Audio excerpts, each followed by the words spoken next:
ನೋಡಿ, ವರ್ಕ್ ಹೋರಾಟದಲ್ಲಿ ಜಮೀರ್ ಯತ್ನಾಳ್ ಹಾವು ಮುಂಗುಸಿಯಂತೆ ಆಡ್ತಾ ಇದ್ದನ್ನು ನೀವೆಲ್ಲ ಕೂಡ ಗಮನಿಸಿದಿರಿ. ಅಧಿವೇಶನದಲ್ಲಿ ಶಾಸಕ ಯತ್ನಾಳ್ ಸಚಿವ ಜಮೀರ್ ಈಗ ಭಾಯ್ ಭಾಯ್ ಅನ್ನುವಂತಿದ್ದಾರೆ. ಅಂದ್ರೆ ವರ್ಕ್ ಹೋರಾಟದಲ್ಲಿ ಮಾತ್ರ ಇವರಿಬ್ರು ಹಾವು ಮುಂಗುಸಿ ತರ ಕಿತ್ತಾಡ್ತಾ ಇದ್ರು. ಆದರೆ ಅಧಿವೇಶನದಲ್ಲಿ ಮಾತ್ರ ಹಂಗಿಲ್ಲ, ಇಬ್ರು ಭಾಯ್ ಭಾಯ್ ಅನ್ನುವಂತಿದ್ದಾರೆ. ಸದನದಲ್ಲಿ ಫುಲ್ ಜಿದ್ದಿ ಫೈಟು. ಆ ಡೋರಿಂದ ಆಚೆಗೆ ಬರ್ತಿದ್ದಂಗೆ ಫುಲ್ ಕೂಲ್. ವರ್ಕ್ ವಿಚಾರದಲ್ಲಿ ಮಾತ್ರ ದೊಡ್ಡ ಸದ್ದು ಮಾಡಿದ್ರು ಬಿಜೆಪಿ ಶಾಸಕ ಯತ್ನಾಳ್. ವಿಜಯಪುರದಲ್ಲಿ ಬೃಹತ್ ಹೋರಾಟವನ್ನ ಬೇರೆ ಮಾಡಿದ್ರು ಯತ್ನಾಳ್. ವರ್ಕ್ ವಿರುದ್ಧ ಸದನದಲ್ಲೂ ಧ್ವನಿ ಎತ್ತಿದ್ರು. ಆದರೆ ಇದೀಗ ಸಚಿವ ಜಮೀರ್ ಕಚೇರಿಯಲ್ಲಿ ಮಾತ್ರ ಇಬ್ರು ಭಾಯ್ ಭಾಯ್ ಅನ್ನುವಂತಿದ್ದಾರೆ. ಸುವರ್ಣಸೌಧದಲ್ಲಿರುವಂತಹ ಸಚಿವ ಜಮೀರ್ ಕಚೇರಿಯಲ್ಲಿ ಕಂಡು ಬಂದಂತಹ ಫೋಟೋಸ್ಗಳಿದು ಗಮನಿಸ್ತಾ ಇದ್ದೀರಿ. ಕಚೇರಿಗೆ ಊಟಕ್ಕೆ ಬನ್ನಿ ಅಂತೇಳಿ ಇನ್ವೈಟ್ ಮಾಡಿದ್ರಂತೆ ಜಮೀರ್ ಅವರು ಯತ್ನಾಳ್ ಅವರಿಗೆ.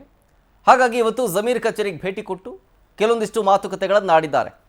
ನೋಡೋರ್ಗೆ ಅನ್ಸದ್ ನಿಜ, ಹೊರಗಡೆ ಮಾತ್ರ ಕಿತ್ತಾಡ್ತಾರೆ, ಹಾವು ಮುಂಗಿಸಿ ಥರ ಇರ್ತಾರೆ ಅಂತ. ಈ ವಾಕ್ ವಿಚಾರದಲ್ಲಿ ಆಯಿತು, ಪ್ರತಿಭಟನೆ ಮಾಡಿದ್ರು. ಸದನದಲ್ಲಿ ಮಾತ್ರ ಜೋರಾಗಿ ಫೈಟ್ ಬೇರೆ ಮಾಡಿದ್ರು. ಆ ಸದನದ ಡೋರಿಂದ ಆಚೆಗೆ ಬಂದರೆ ಜಮೀರ್ ಅವರ ಕಚೇರಿಗೆ ಬಂತು ಅಂತಂದರೆ ಇಬ್ಬರು ಭಾಯ್ ಭಾಯ್ ಅನ್ನುವಂಥ ರೀತಿ ನಗ್ತಾ ಮಾತುಕತೆಗಳನ್ನು ಆಡ್ತಾ ಇದ್ದಾರೆ. ಅಂದರೆ ನೋಡೋ ಜನಕ್ಕೆ ಹೆಂಗೆ ಕಾಣಿಸುತ್ತೆ ಅನ್ನೋದು ಅಷ್ಟೇ. ಇದು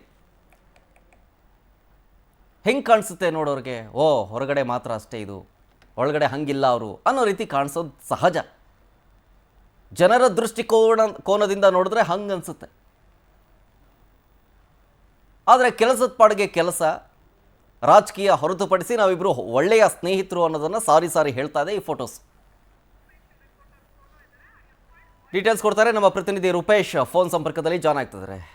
ರೂಪೇಶ್, ಜಮೀರ್ ಮತ್ತು ಯತ್ನಾಳ್ ವಾಕ್ ವಿಚಾರದಲ್ಲಿ ಕಿತ್ತಾಡ್ಕೊಂಡಿದ್ದನ್ನು ನಾವು ನೋಡಿದ್ವಿ, ಸದನದಲ್ಲಿ ಜೋರಾಗಿ ಫೈಟ್ ಆಗಿದ್ದನ್ನು ಕೂಡ ನಾವು ನೋಡ್ತಾ ಇದ್ದೀವಿ. ಈಗ ಅವ್ರ ಕಚೇರಿಯಲ್ಲಿ ಮಾತ್ರ ಇಬ್ರು ಭಾಯ್ ಭಾಯ್ ಅನ್ನುವಂತಿದ್ದಾರೆ. ಯಾವ ರೀತಿಯ ಸಂದೇಶ ಕೊಡುತ್ತಿದ್ದು ಅಂತ? ಇಲ್ಲಿ ಶರತ್, ವಕ್ಫ್ ವಿಚಾರದಲ್ಲಿ ಜಮೀರ್ ಅಹಮದ್ ಅದೇ ರೀತಿಯಾಗಿ ಯತ್ನಾಳ್ ನಡುವೆ ಸಾಕಷ್ಟು ಜಟಾಪಟಿಗಳಾಗಿತ್ತು.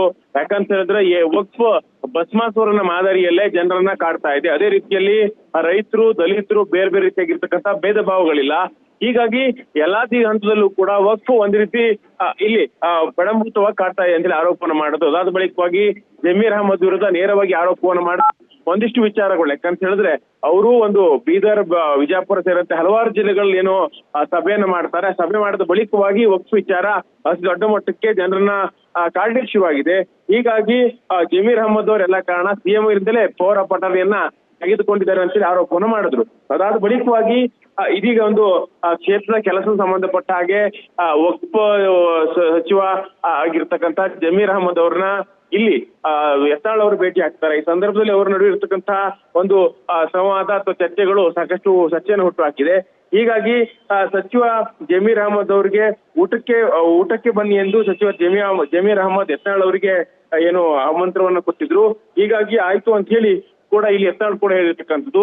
ಹೀಗಾಗಿ ಒಂದು ಕಡೆ ಸದನದ ಒಳಗಡೆ ಜಟಾಪಟಿ ಆಗ್ತಾ ಇದ್ರೆ, ಅದೇ ವಿಚಾರಕ್ಕೆ ಸಂಬಂಧಪಟ್ಟಂತೆ ಒಂದಿಷ್ಟು ಹೈ ವೋಲ್ಟೇಜ್ ಚರ್ಚೆಗಳಾಗ್ತಾ ಇದ್ರೆ, ಸದನದ ಹೊರಗಡೆ ಇವರ ನಡುವಿನ ಒಂದಿಷ್ಟು ಚರ್ಚೆಗಳು ಮತ್ತೊಂದಿಷ್ಟು ಕುತೂಹಲವನ್ನು ಹುಟ್ಟು ಹಾಕಿದೆ. ಶರತ್, ಡೀಟೇಲ್ಸ್ಗಾಗಿ